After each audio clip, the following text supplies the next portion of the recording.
Alhamdulillah Rabbil Alamin wa bihi nasta'inu ala umuri dunya waddin wa usalli wa usallimu ala al-mab'uthi rahmatan lil alamin wa ala alihi wa ashabihi ajma'in. Allahumma inna nas'aluka ilman nafi'an wa rizqan tayyiban wa amalan mutaqabbala. Allahumma inna nas'aluka salamatan fid din wa afiyatan fil jasad. Allahumma la sahla illa ma ja'altahu sahla wa anta taj'alul hazna idza syi'ta sahla, amma ba'd. Ibu-ibu yang dirahmati oleh Allah Subhanahu wa taala, insyaallah hari ini kita lanjutkan pembacaan kitab Adabud Dunya dari kitab Adabud Dunya Waddin. Insyaallah hari ini kita masuk pada halaman 236 di paragraf 2 sebelum terakhir, di paragraf 2 sebelum terakhir.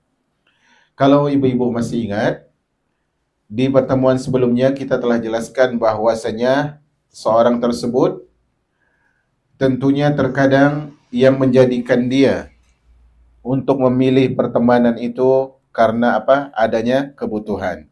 Masih ingat ya? Kemudian yang kedua adalah karena adanya keinginan. Masih ingat di sini? Jadi orang memilih, kita masih pada sebab keberapa dari sebab-sebab keharmonisan? Sebab keberapa ini? Sebab keberapa? Sebab keempat. Kita masih sebab keempat di antara sebab-sebab keharmonisan, yaitu persaudaraan atau persahabatan atau pertemanan. Di pertemuan sebelumnya telah kita sebutkan ini supaya nyambung ya. Di pertemuan sebelumnya kita jelaskan bahwa orang memilih persahabatan, memilih ukhuwah itu karena dua faktor berdasarkan pembahasan terakhir kita, yaitu faktor adanya kebutuhan. Oh, saya butuh sama orang ini, maka dia dijadikan sebagai teman. Yang kedua karena faktor apa? Keinginan. Misalnya dia merasa sendiri, sepi, kayaknya dia ingin punya kawan, maka saat itu dia memilih teman. Maka di sini di halaman 236, insyaallah judul kita hari ini adalah sifat-sifat yang harus diperhatikan dalam persaudaraan. Sifat-sifat yang harus diperhatikan dalam persaudaraan.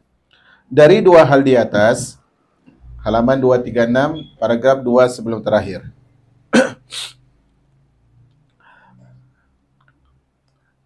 Dari dua hal di atas, kita harus meneliti teman-teman sebelum menjadikannya saudara. Memperhatikan perilakunya sebelum memilih mereka. Setelah adanya kesamaan jenis yang merupakan pokok kesepakatan, kriteria yang diperhitungkan ada 4. Jadi di sini beliau katakan, kemarin kita terhenti di situ di syair yang menyebutkan bahwasanya jangan sampai memuji sebelum menguji, dan jangan sampai pula mencela sebelum menguji. Maka dari sini beliau jelaskan, beliau tegaskan bahwa kecocokan itu perlu untuk diperhatikan. Jangan sampai pas ketemu langsung jadikan saudara yang dekat.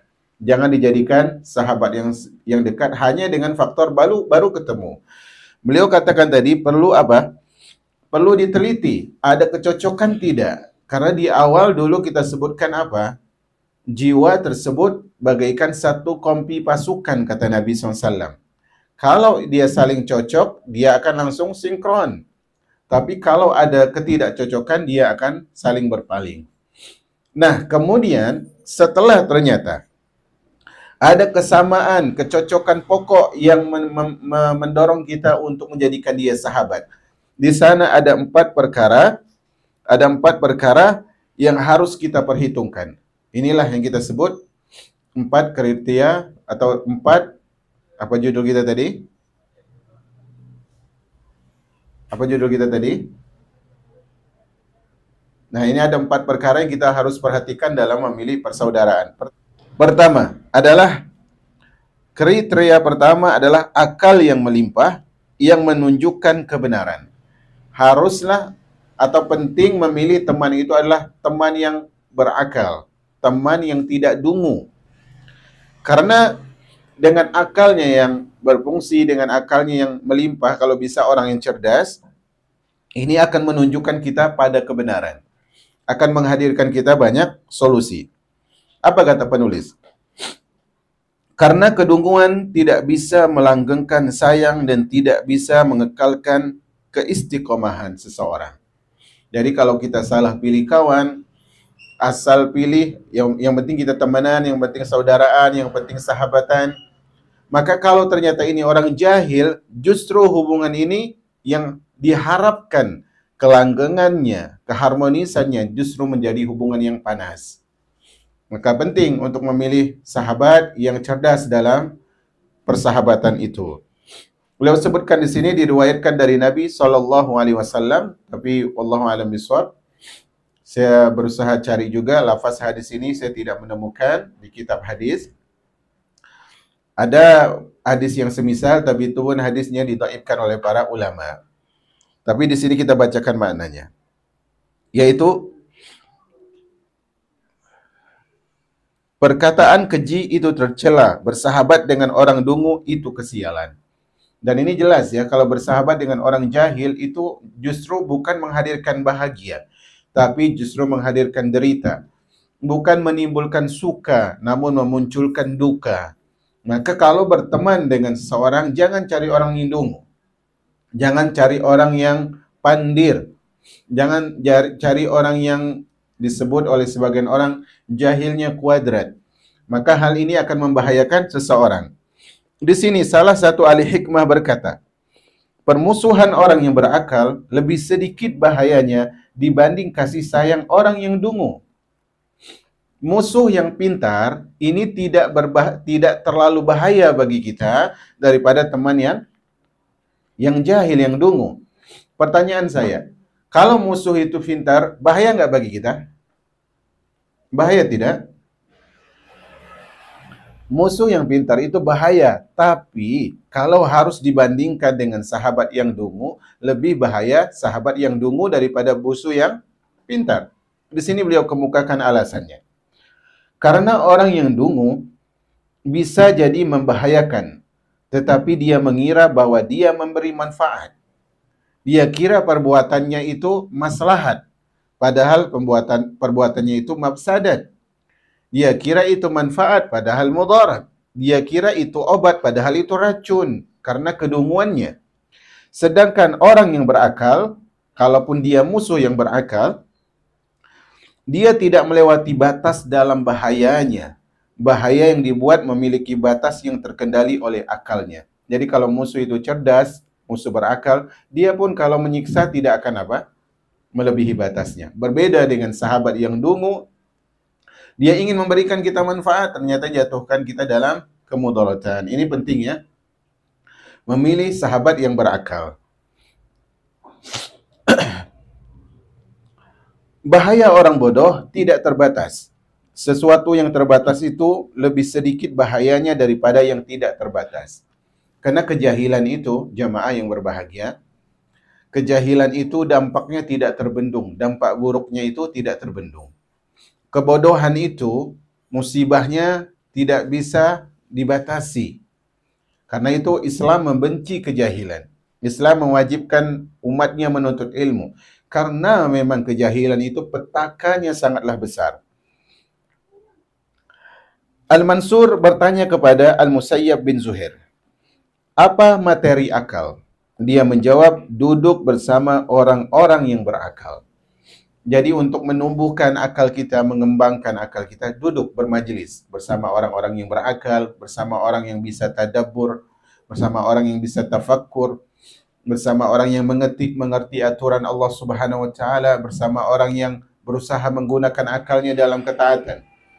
Kalau kita duduk bersama orang-orang yang memiliki sifat seperti ini yang disebut dengan ulul albab atau ulul absar, maka insyaallah akal kita akan berkembang. Salah satu sastrawan berkata, termasuk kebodohan adalah bersahabat dengan orang yang bodoh. Jadi kalau ada orang pintar, orang cerdas, kemudian dia milih bersahabat dengan orang dungu, maka dengan itu dia masuk dalam lingkaran kedunguan. Masuk dalam lingkaran kejahilan. Karena dia harusnya tahu dengan kecerdasannya, harusnya dia tahu bahwa kedunguan ini adalah petaka. Dia boleh kenal, tapi dia tidak boleh menjadikannya sahabat. Termasuk kemustahilan adalah mendebat orang yang memiliki jabatan. Salah satu orang termasuk kemustahilan adalah mendebat orang yang memiliki jabatan. Jadi maksudnya gini, kalau ada pemimpin, kita ajak debat. Ada orang yang punya kedudukan, kita ajak debat. Kadang walaupun ilmu kita lebih banyak, tapi kita tidak akan dianggap karena orang lebih melihat kepada jabatannya. Demikian juga dengan orang yang dungu. Kalaupun kita pintar, tapi sahabat kita dungu, orang akan menganggap kita sebagai orang yang dungu. Karena seperti yang dikatakan oleh orang Arab, su'ul khuluqi yu'di. Perangai buruk itu cepat sekali menular. Su'ul khuluqi yu'di. Perangai buruk cepat menular. Ini penting untuk digarisbawahi. Kalau akhlak baik susah untuk ditiru, tapi akhlak buruk gampang untuk ditiru. Salah seorang orang yang beradab berkata, barang siapa menunjukkan perbuatan orang bodoh atau orang lemah kepadamu, maka dia adalah sahabat yang bodoh atau musuh yang berakal. Karena dia menunjukkan sesuatu yang membahayakanmu dan membuat muslihat terhadap orang yang akan dia perbuat untukmu. Semua ini menunjukkan bahwa orang yang dungu tersebut adalah orang yang buruk untuk dijadikan sebagai seorang sahabat. Di sini berkata sebagian penyair, "Idza ma kunta muttakhidan khalila, fala tasiqanna bi kulli akhi ikha." Jika engkau ingin menjadikan mereka sahabat terdekat, maka janganlah engkau percaya terhadap semua saudara yang akan dijadikan saudara. Kalau mau mencari saudara seiman, saudari seiman, atau sahabat dekat, maka jangan modalnya apa? Asal percaya. Apa kata beliau? Fa in khuyyirta bainahum falsik bi ahlil aqli minhum wal haya. Jika engkau mau memilih di antara manusia, maka hubungilah orang yang berakal dengan orang yang punya malu. Jadi di antara sifat orang berakal, dia punya malu. Dia tahu bagaimana meletakkan sesuatu pada tempatnya. Fa innal aqla laysa lahu idza ma tafadalatil fadailu min kafa. Karena jika keutamaan bersaing, maka tiada keutamaan yang setara dengan akal. Jadi ada orang kaya dengan orang kaya, ada pejabat dengan pejabat. Kemudian yang satu tidak berakal atau kurang berakal, yang satu berakal. Maka yang berakal ini adalah lebih unggul kedudukannya. Jadi ini kita sebutkan sifat-sifat yang harus diperhatikan dalam memilih persahabatan. Sifat pertama apa? Haruslah pilih sahabat yang berakal. Sifat yang kedua. Sifat yang kedua adalah agama yang membawa pemeluknya pada kebaikan. Jadi bukan sekedar agama, tapi agama yang membawa orang itu pada kebaikan. Jadi perhatikan, poin kedua ini perhatikan, ini sahabat kita ini muslim atau bukan? Muslimah atau bukan bagi muslimah? Dia muslimah atau bukan? Kalau dia muslimah, ajaran yang dia pegang, keyakinan yang dia pegang, bawa keselamatan atau tidak? Tidak cukup dia sekedar muslimah. Tapi agama yang membawa pemeluknya pada kebaikan. Karena orang yang meninggalkan agama adalah musuh bagi dirinya sendiri. Lalu bagaimana mungkin dia bisa diharapkan menyayangi orang lain? Orang yang dia dikatakan muslim atau orang yang dikatakan muslimah, tapi dia jauh dari ajaran Rabb-nya, jauh dari bimbingan nabinya. Orang seperti ini pertanyaannya, apakah dia akan selamat? Jawabannya tidak. Orang yang tidak bisa menyelamatkan dirinya sendiri, dia tenggelam dalam lautan-lautan azab Allah. Apakah bisa menyelamatkan sahabatnya? Tidak. Pertanyaan, maukah bersahabat dengan orang yang celaka? Tidak. Maka di sini tadi indah beliau katakan, orang yang meninggalkan agamanya adalah musuh bagi dirinya sendiri. Nanti dia akan berhujat, dirinya sendiri akan menyalahkan, tangan akan mengatakan, ya Allah dulu tanganku melakukan dosa ini, kaki melakukan dosa ini, telinga dosa itu, mata dosa itu. Semuanya menghujat pemilik tubuh itu. Kalau orang yang meninggalkan dirinya ini ternyata dihujat oleh dirinya sendiri, maka orang seperti ini sangat tidak layak dijadikan sebagai sahabat. Salah satu ahli hikmah berkata, kata beliau, pilihlah saudara yang mempunyai agama, yang mempunyai nasab, yang mempunyai pendapat yaitu akal, dan adab, karena dia adalah pertolongan ketika engkau membutuhkan, bantuan ketika engkau mengalami musibah, kesenangan ketika engkau kesepian, dan hiasan ketika sehat. Jadi modal besar untuk memilih seorang sahabat adalah agamanya. Walaupun tadi penulis mengatakan awal adalah apa? Akal, maka sebenarnya yang paling diterdepankan adalah agama. Karena Allah Subhanahu wa taala melarang menjadikan orang kafir sebagai teman dekat. Kenal tidak masalah. Teman jauh dalam artian kadang ada kebutuhan, kadang ada hajat duniawi tidak masalah. Tapi sebagai teman untuk berlama-lama duduk dengan mereka ini adalah hal yang tidak diridhoi oleh Allah Subhanahu wa taala. Hassan bin Sabit menyandungkan syair. Kata beliau, "Akhilla'ur rakha'i hum katsirun." Ini penting Ibu-ibu ya, penting sekali. Ini poin ini realitanya ada dalam kehidupan. Akhilla'ur rakha'i hum katsirun, walakin fil bala'i hum qalilun. Teman dekat ketika kita makmur, ketika kita senang itu banyak. Tapi ketika kita mendapatkan musibah, teman yang itu adalah sangat sedikit. Teman saat suka banyak, teman saat duka lari. Fala yaghrurka khullatu man tu'akhi, fama laka inda naibati khalilu. Janganlah engkau tertipu oleh kedekatan pertemanan orang yang engkau anggap dia saudara. Ketika engkau mendapatkan musibah, engkau tidak akan mempunyai lagi teman dekat. Enggak punya lagi saudara. Wa kullu akhin yaqulu ana wafiyun walakin laysa yaf'alu ma yaqulu. Semua teman akan mengatakan ana bestie, jangan takut. Ana bestie. Kita dulu, kalau sekarang bestie, dulu apa? Dulu BFF, best friend forever. Ya. Semua, kata beliau, akan mengatakan, aku temanmu, aku akan menepati janji. Tetapi dia tidak melakukan apa yang dia katakan. Siwa khillin lahu hasabun wa dinun, fadha kalima yakulu huwal fa'ulu. Kata beliau, selain teman akrab yang punya nasab dan agama, maka dialah yang melaksanakannya. Jadi, teman yang bisa diharapkan adalah teman yang berpegang teguh dengan agama. Sebaik-baik nasab adalah iman. Allah Subhanahu wa taala tidak selamatkan Abu Jahal dan Abu Lahab dengan nasab, tapi Allah muliakan Salman Al-Farisi dan Bilal dengan iman. Jadi kalau memilih teman, lihat ini poin agama. Poin agama. Karena kadang dokter tersebut harus menyuntik kita, kadang dokter harus mengamputasi kita supaya bahaya tidak lebih besar pada diri kita.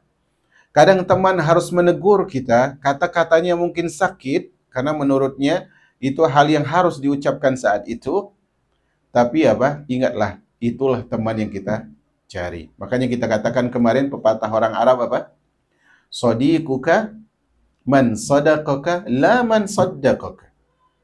Temanmu yang sebenarnya, sahabatmu yang sejati adalah yang mengoreksimu, yang jujur padamu, bukan apapun katamu selalu dibenarkan. Ini penting untuk kita perhatikan.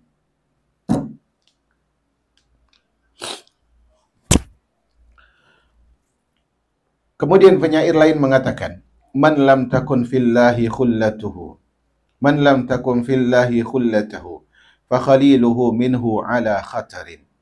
Siapa yang persahabatannya bukan karena Allah, maka pertemanannya itu, persahabatannya itu berada di atas bahaya. Pasti akan ditinggal, pasti akan disakiti, pasti akan menjadi musuh kemudian hari. Ini penting. Sebab atau sifat pertama yang kita perhatikan untuk pertemanan adalah pilih teman yang berakal. Yang kedua, pilih teman yang agamanya benar. Sifat yang ketiga, kriteria yang ketiga, Perilakunya terpuji, dia punya akhlak, bukan hanya beragama. Karena ada orang yang sholat, ada orang puasa, ada orang yang gemar berinfak sedekah, tapi akhlaknya tidak terpuji. Jadi kriteria ketiga adalah perilaku yang terpuji, dia punya akhlak yang mulia. Perbuatannya diridhoi, memprioritaskan dan menyuruh kebaikan, membenci dan mencegah keburukan. Karena menyayangi orang yang jahat bisa melahirkan permusuhan dan merusak perilaku. Kalau yang kita pilih adalah orang yang tadi menurut kita beragama, tapi ternyata akhlaknya buruk. Ingat, kalau kita sudah sayang kepada sahabat seperti ini, pasti dan pasti sayang tersebut setelah 9 bulan 10 hari akan melahirkan permusuhan. Maksudnya adalah lambat laun akan ada bara api yang menyala, yang berkobar. Ibarat bara di balik sekam, tertiup angin kemudian terbakar. Ini penting untuk kita perhatikan. Tiada kebaikan dalam kasih yang melahirkan permusuhan dan menimbulkan ejekan serta celaan. Karena kalau teman yang nggak punya akhlak yang kita pilih, dia akan mengungkit-ungkit kebaikannya dan akan mencari-cari keburukan kita. Sebaik-baik teman adalah yang menutupi aib. Sebaik-baik sahabat adalah yang tidak peduli dengan keburukan temannya, karena dia berusaha memilih seorang sahabat ini untuk meluruskan kebaikannya, bukan untuk membongkar kebaikannya. Tiada kebaikan dalam kasih sayang melahirkan permusuhan dan menimbulkan ejekan serta celaan. Karena seorang yang diikuti adalah pengikut sahabatnya. Kita katakan seorang kemarin kalau mau dilihat seseorang, lihat siapa? Lihat sahabatnya. Karena itulah gambaran dari dirinya. Abdullah bin Mu'taz berkata, saudara yang buruk itu seperti pohon jeruk yang pahit. Saudara yang buruk tersebut seperti pohon jeruk yang pahit. Nah ini diharapkan dari pohon jeruk tersebut menghasilkan rasa yang indah. Namun ternyata apa? Pahit. Sebagiannya membakar sebagian yang lain. Karena pohon ini pahit. Bagian ini dirusak oleh dia, bagian itu dirusak oleh dia. Sama, kalau temannya tidak berakhlak, yang tadi kita punya hubungan baik dengan teman yang lain, maka teman yang tidak berakhlak ini akan bahasa orang sekarang adalah mengompori, akan merusak, memutus tali. Dia tidak bisa menjadi tali, justru dia menjadi pisau yang memutuskan. Kayak ini bahaya teman-teman seperti ini. Salah satu ahli hikmah berkata, bercampur dengan orang yang berperilaku buruk, itu berada dalam bahaya. Bersahabat dengan mereka adalah seperti mengarungi lautan. Mengarungi lautan apa yang terjadi ibu-ibu? Tenggelam. Lama-lama bersahabat dengan orang yang akhlaknya buruk ini tenggelam. Maksud tenggelam di sini apa? Binasa. Pasti binasa. Karena orang yang buruk ini dia selalu melihat dirinya lah yang lebih baik. Bahkan kalau sahabatnya itu orang yang paling baik, dia tetap ingin merobohkan sahabatnya itu. Hal ini penting kita pegang dalam kehidupan persahabatan. Orang yang badannya selamat dari kebinasaan dalam laut, hatinya tidak selamat dari kewaspadaan binasa. Begini, orang yang punya sahabat, tapi sahabatnya akhlaknya buruk, dia itu seperti orang yang selamat dari tenggelam, tapi masih was-was, masih trauma. Khawatir lagi kalau lihat air, khawatir lagi kalau lihat laut, khawatir lagi kalau lihat sungai. Orang yang punya teman yang akhlaknya tidak terpuji, dia akan apa? Oh, nanti dia bongkar aib saya. Oh, nanti dia adu domba ini. Oh, nanti dia gibah ini. Oh, nanti dia... Dan seterusnya. Was-was bersahabat dengan orang seperti ini. Salah satu sastrawan berkata, bersahabat dengan orang yang perilakunya buruk melahirkan buruk sangka kepada orang lain. Ini real atau betul? Real atau betul ini? Real dan ini betul. Kalau kita punya temannya baik, yang selalu husnuzon kepada orang lain, maka kita akan terlatih apa? Husnuzon. Tapi kalau temannya adalah teman yang buruk, akan menghadirkan sifat yang menular tadi, apa itu? Buruk sangka. Oh, si fulanah begini loh. dia itu memang rajin sekali kajian. Tapi sebenarnya ketahuilah ini. Ustazah fulan begini loh sebenarnya. Walaupun dia adalah dipanggil ustazah, sebenarnya adalah itu hanya panggilan manusia. Ini. Ustadz fulan begini loh. Walaupun terlihat soleh, terlihat luar biasa, terlihat merdu dan sebagainya. Tapi ini. Ingat, yang paling mudah merekam apa? Pendengaran. Kalau dengar doktrin langsung apa? Tersimpan. Syubhat mudah dilupakan? Jawabannya tidak. Maka bahaya berteman dengan orang yang akhlaknya buruk, ini akan melahirkan buruk sangka kepada pihak yang lain, bahkan kepada pihak yang tidak bersalah. Salah satu sastrawan berkata, termasuk usaha yang baik adalah bersahabat dengan orang yang baik, termasuk usaha yang buruk adalah bersahabat dengan orang yang berperilaku buruk. Seorang penyair mengatakan, mukhalatatus safih safahu ra'yin wa min aklin mujalasatul hakimu fa innaka wal qarina ma'an sawa'u kama quddal adimu minal adim. Kata beliau adalah duduk bersama orang yang bodoh adalah kebodohan pula. Termasuk penggunaan akal adalah duduk bersama ahli hikmah. Karena engkau dan sahabatmu itu sama seperti sandal dengan pasangannya. Sama. Ini penting. Jadi sejauh ini ada berapa sifat? 3. Untuk memilih teman, pilihlah teman yang berakal. Ini yang pertama. Yang kedua, pilih teman yang agamanya bagus. Yang ketiga, pilih teman yang akhlaknya terpuji. Yang keempat, kriteria keempat dalam memilih sahabat dekat, yaitu kata beliau di sini, keduanya saling memiliki kecenderungan dan kesukaan untuk menjadi saudara. Maksudnya adalah, kriteria keempat ini adalah pilihlah sahabat yang benar-benar mau menjadi sahabat. Paham di sini ya? Ada seorang ingin menjadikan seorang sebagai sahabat, tapi yang satu belum tentu, karena mungkin dia hanya konsep duniawi yang dia mau, untung duniawi yang dia mau. Maka kriteria keempat adalah cari sahabat yang benar-benar serius ingin bersahabat, tulus dalam pertemanan. Karena hal ini kondisi persaudaraan yang paling kuat dan sebab pemilihan yang paling membantu. Jadi kalau kita ingin cari sahabat yang akrab, ya haruslah benar-benar yang punya sifat kemauan yang sama. Karena tidak semua yang dicari balik mencari. Ini kaidah yang bagus. Ini di garis bawahi, di stabilo atau diapakanlah. Tidak semua yang dicari balik mencari. Kan begitu. Ada orang ingin mencari kawan. Ah, ini kawan saya. Orang ini sajalah saya jadikan kawan. Tapi apakah orang yang ingin dijadikan kawan itu setuju dijadikan kawan? Belum tentu.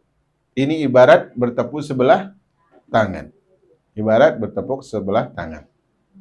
Dan ini ibarat menelan angin. Yang ada bukan kenyang, tapi sakitnya tuh di sini. Dan ini berat sekali jamaah. Yang dirahmati oleh Allah Subhanahu wa Ta'ala. Tidak semua yang dicintai akan mencintai. Ingat itu. Kalau semua yang mencintai akan dicintai, tidak akan duka di dalam, tidak akan ada duka di balik suka. Tak akan ada air mata di balik senyum. Ini penting. Tidak semua yang dicari balik mencari. Tidak semua yang dicinta akan membalas cinta. Barang siapa yang mencari kasih yang bertepuk sebelah tangan atau menyukai orang yang enggan, dia tidak mau, maka dia adalah orang yang dibebani sesuatu yang berat dan kecewa. Saya kira ibu-ibu lebih pengalaman dalam masalah ini. Ya. Ini apa namanya? Cinta bersemai di balik dinding. Artinya apa? Yang dicintai di sebelah. Tapi yang tersiksa yang di balik tembok. Nah, ini bahaya kalau seperti ini. Harusnya yang seperti ini ya jangan dicintai. Karena dia menyakiti, karena dia melukai, karena dia tidak pernah punya rasa peka dan peduli. Ini penting untuk kita perhatikan. Apa kata penyair yang bernama Al-Bukhturi? Kata beliau, aku mencari kasihmu, tetapi bertepuk sebelah tangan. Orang yang dibebani sesuatu yang berat adalah pencari cinta yang tidak beruntung. Allahu Akbar. Pencari cinta tidak beruntung itu, Allahu Akbar, gimana ya rasanya ya? Masing-masing tahulah, level ada yang level 2, ada yang level 3, mengalahi sausnya Ricis. Geprek juga. Ya, artinya apa? Perhatikan di sini. Apa kata beliau tadi? Apa kata beliau? Orang yang dibebani sesuatu yang berat adalah orang yang adalah seorang pencari yang tidak beruntung. Nah, ini kan dia sudah menanam, dia sudah memberikan semua apa yang dia bisa. Bahkan sendal yang tak rapi disusun. Ya. Bahkan hujan hujan yang akan turun diingatkan sedia payung. Tapi kemudian apa yang terjadi? Tahulah ya. Allahumma musta'an. Al-Abbas bin Al-Ahna bersyair yang artinya, jika tiada yang bisa membuatmu dekat kecuali syafaat, maka tiada kebaikan dalam kasih yang disebabkan pemberi syafaat. Aku bersumpah, tidak menegurmu bukan karena aku marah, tapi karena aku tahu bahwa teguranku tidak akan bermanfaat. Jika aku tidak menetapkan kesabaran karena ketaatan, maka dia pasti dipaksa tidak taat. Syair-syair seperti ini menggambarkan kepada kita bahwasanya sakit memberikan berharap kepada orang yang tidak mau memberikan harapan. Makanya Ali bin Abi Thalib radhiyallahu anhu mengatakan apa? Ali bin Abi Thalib radhiyallahu anhu mengatakan, semua derita dunia sudah kualami, kata Ali. Tapi yang paling menyakitkan adalah berharap kepada manusia. Ini paling menyakitkan.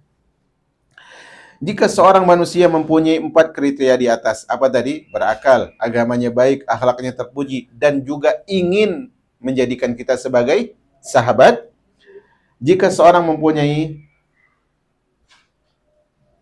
4 kriteria di atas secara sempurna, maka dia wajib dijadikan saudara dan harus dipilih sebagai saudara sesuai ketersediaan kriteria itu. Jadi kalau lengkap, maka dia semakin sempurna. Kalau kurang satu, minimal yang kurang itu bukan apa? Bukan agamanya. Tapi sebenarnya kalau kurang salah satunya, ini sudah menjadi rawan bagi seorang yang bersahabat. Ya, kata beliau, sesuai ketersediaan itu, kita wajib cenderung dan mempercayainya. Sesuai potensi maksimal dari salah satu kriteria yang ada, maka perilaku yang maksimal menjadi acuannya. Karena saudara memiliki peringkat yang berbeda-beda dan sisi yang bercabang-cabang. Jadi kalau ada, tentunya banyak orang yang punya sifat seperti ini, tapi kesempurnaannya berbeda satu sama lain. Setiap dari mereka mempunyai sebuah kondisi spesifik dalam bermasyarakat dan memiliki kekurangan yang bisa ditutupi dengan cara saling membantu dan menolong. Kondisi mereka tidak mungkin sama semua. Karena apa? Karena perbedaan manusia itu mayoritas dan ketidaksamaan karakter mereka jelas. Ini penting. Jadi jangan, tapi temannya dia baik kok, masa kamu nggak bisa? Kalau dia balas lagi akan sakit itu. Ya udah, temenin aja sama dia. Singkatnya kan begitu. Ibarat kata lain, kalau bahasa saya, kalau orang berkata kepada saya begini misalnya, kenapa nggak seperti dia sih?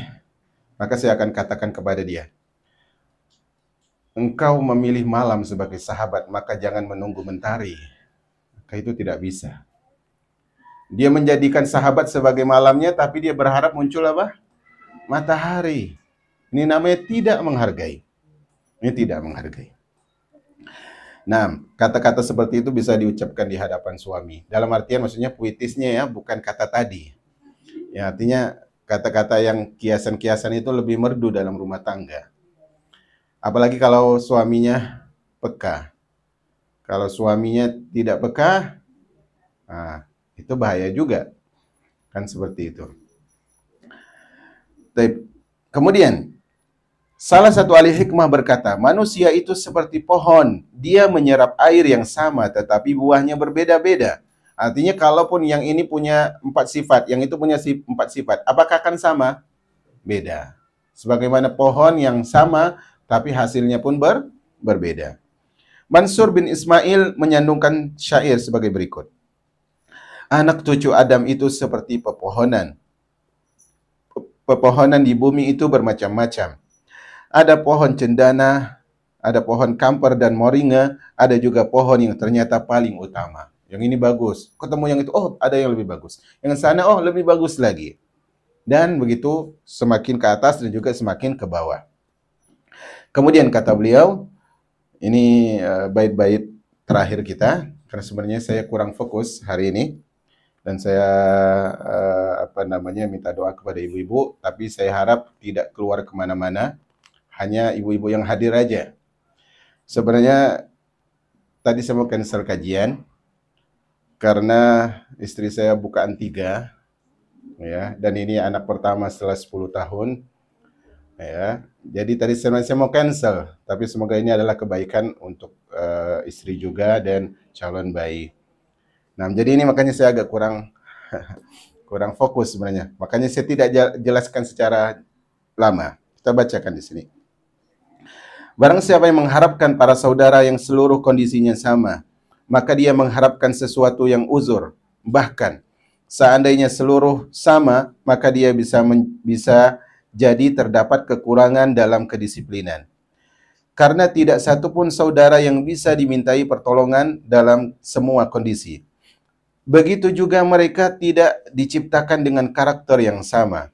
Yang bisa melakukan semua perbuatan, keharmonisan itu terjadi karena perbedaan. Pegang ini. Keharmonisan itu terjadi karena perbedaan. Makanya pernikahan itu berlawanan jenis. Ini menandakan karena kalau satu jenis tidak akan harmonis. Jadi kalau kita melihat ada perbedaan, itulah tantangan untuk melejitkan diri. Wallahu a'lam bishawab. Kemudian salah satu ahli hikmah berkata, orang yang tidak bergaul dengan yang baik terhadap temannya bukan orang yang cerdas. Orang yang tidak bergaul dengan baik terhadap temannya bukan orang yang cerdas. Maka di sini patokannya apa kata beliau? Orang cerdas adalah orang yang memperlakukan orang lain dengan sifat yang baik. Dengan sifat yang baik. Al-Ma'mun berkata, saudara ada 3. Ada saudara yang seperti makanan, ini penting ya. Ini ada banyak dalam kitab Tazkiyatun Nafs. Saudara ada 3 macam. Pertama, ada saudara yang seperti makanan. Apa maksudnya seperti makanan? Dia tidak bisa ditinggalkan tiap hari. Artinya tiap hari itu akan kita butuh apa? Makan. Taib. Yang kedua adalah saudara yang seperti obat. Yang seperti obat ini butuh tiap hari enggak? Enggak, karena saat kita sakit baru kita butuh obat. Maka saudara yang seperti obat ini kadang-kadang dia dibutuhkan. Dan yang ketiga adalah saudara yang seperti racun. Dia sama sekali tidak dibutuhkan. Nah, jadi dari 3 sahabat ini carilah 2 sahabat. Yaitu sahabat yang selalu ada, yaitu yang seperti makanan. Dan sahabat yang seperti obat, yaitu ketika kita butuh, artinya kita berhajat, kita bisa konsultasi dan sebagainya. Adapun sahabat yang seperti racun, maka jangan. Ada seorang yang seperti, kata beliau, ada saudara, demi hidupku ini adalah ucapan yang tidak bagus sebenarnya diulang-ulangi, dan saya katakan kembali, ini bukan sumpah. La umri itu demi, kalau diterjemahkan demi hidupku. Ini maksudnya penegasan saja. Manusia adalah seperti yang dijelaskan oleh Al-Ma'mun. Tetapi tidak ada saudara yang seperti racun, tetapi mereka adalah musuh yang perlu diwaspadai. Kata penulis, saudara yang seperti racun mungkin tidak ada. Cuman kadang apa? Seperti musuh. Ya, dua-dua hal ini bisa ada, kadang seperti racun, kadang seperti musuh. Mereka memperlihatkan kasih dan menyembunyikan permusuhan untuk menutupi keburukan mereka dan waspada agar aibnya tidak terbongkar. Mereka termasuk saudara secara kasamata dan tersembunyi-sembunyi, dan termasuk musuh ketika aibnya terbongkar dan menampakkan diri. Salah satu ahli hikmah berkata, perhatikan ini, musuh yang tersembunyi kepadamu seperti buah paria, daunnya hijau dan rasanya mematikan. Artinya musuh yang tersembunyi, ini siapa? Kawan. Musuh yang tersembunyi ini kawan yang salah, kawan yang tidak benar. Ini dalam pepatah kita, musuh dalam selimut, atau menggunting di dalam lipatan. Seperti ini. Nah, jangan engkau tertipu dengan musuh yang mendekatimu. Dia seperti air, meskipun dia dipanaskan dengan api dalam waktu yang lama, air itu tidak bisa dicegah untuk memadamkan api. Ya, artinya air asalnya kan memadamkan api. Tapi kalau airnya terlalu panas, bagaimana kita berinteraksi dengan dia? Nggak bisa, justru akan terbakar lagi. Yazid bin Al-Hakam As-Saqafi bersenandung. Kata beliau, engkau tersenyum kepadaku seakan-akan engkau memberikan nasihat. Matamu menampakkan bahwa dadamu bergema untukku. Bahasamu madu, jiwamu pahit. Keburukanmu luas, kebaikanmu sempit. Allahu Akbar. Seandainya keseluruhanmu adalah kebaikan yang cukup, dan keburukanmu kepadaku adalah air yang menyegarkan peminumnya. Tapi sayang, ternyata tadi apa? Bahasamu seperti madu, tapi jiwamu pahit, seperti empedu. Keburukannya luas, kebaikannya sempit. Subhanallah. Ya, ini hal seperti ini buruk lagi. Jika orang yang seperti racun bukan termasuk kelompok saudara, maka saudara ada dua macam. Berarti sisa dua kalau yang kita nafikan yang seperti racun. Yaitu apa? Yaitu kedua kelompok selain yang seperti racun. Berarti apa tadi? Seperti makanan dan seperti obat. Ada saudara yang seperti makanan dan ada saudara seperti obat. Makanan adalah penolong jiwa dan kehidupan, sedangkan obat adalah kebaikan dan pengobatannya. Saudara yang paling utama adalah saudara yang seperti makanan. Saudara yang seperti makanan. Berarti diingat ya, dia seperti makanan loh. Bukan seperti nafas, tapi seperti makanan. Artinya, kita butuh dia di setiap saat, tapi bukan setiap detik. Butuh kepadanya setiap saat, tapi bukan setiap detik. Ada jeda waktu. Kalau obat itu lebih lama waktunya. Kata beliau, saudara yang paling utama adalah saudara seperti makanan, karena kebutuhan terhadap makanan lebih merata. Jika saudara telah bisa dibedakan, maka kita wajib menempatkan mereka sesuai tempat kondisi mereka. Tempat di mana kriteria dan sifatnya berbeda. Barang siapa yang kuat sebab-sebabnya, maka kepercayaan terhadapnya juga menguat. Sesuai kepercayaan itu. Jadi kalau semakin kita percaya kepada, oh ini sahabat saya ini udah seperti makanan, dia memang dibutuhkan. Maka kalau kita udah semakin yakin, insya Allah manfaat dia semakin apa? Semakin kuat juga kepada kita. Kecenderungan dan sadaran bisa ditentukan. Seorang penyair berkata, engkau bukanlah sebab yang lemah, karena kesuksesan adalah dengan sebab yang kuat. Hari ini kami membutuhkanmu. Seorang dokter dipanggil karena penyakit yang telah parah. Maksudnya kadang bisa jadi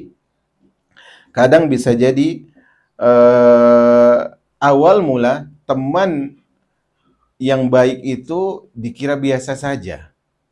Tapi setelah dia menimbulkan sikap baik, kita semakin percaya,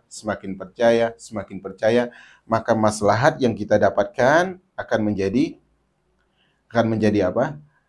Akan menjadi semakin berkembang. Ibarat apa? Ibarat misalnya seorang membangun bisnis, oh bisnis ini dapat manfaatnya. Atau orang konsumsi makanan, oh sejak makan makanan ini, saya semakin sehat. Maka dia semakin percaya. Maka ketika dia semakin percaya, semakin apa dia? Semakin mengkonsumsi makanan itu. Sama, semakin dia percaya kepada teman yang baik tadi, maka dia semakin dekat, akhirnya semakin banyak manfaatnya. Inilah ibu-ibu akhir dari pertemuan kita hari ini. Saya mohon izin. Sallallahu ala nabiyina Muhammad. Subhanakallahumma wa bihamdika asyhadu an la ilaha illa anta astaghfiruka wa atubu ilaik. Assalamualaikum warahmatullahi wabarakatuh.